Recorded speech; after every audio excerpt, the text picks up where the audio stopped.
Karen Vaccaro just had her first screening colonoscopy 3 weeks ago. She had put off this test for several years because of concerns about the prep and also fear about what the doctor might find. I knew that I wanted to have it done at a place where the quality of the work was really very high. It's important to have a properly trained physician who is aware of their overall polyp detection rate. This is known as the adenoma detection rate. An adenoma is a type of polyp that is benign but could grow into colon cancer over time. The adenoma detection rate can vary widely depending on who is performing the colonoscopy.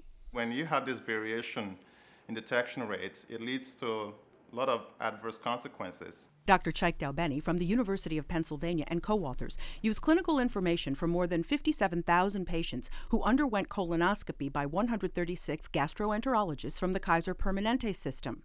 The data, including adenoma detection rate and key clinical outcomes related to colon cancer, were incorporated into a mathematical model using a process known as microsimulation. The model was used to estimate real-life outcomes based on different adenoma detection rates, colon cancer-related deaths, and costs of screening.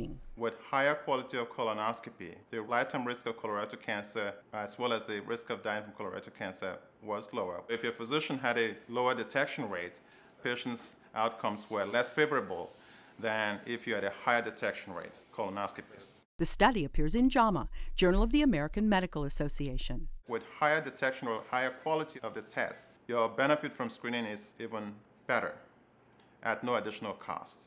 Colonoscopy is a national priority to make sure that we have 80% of the eligible population in the U.S.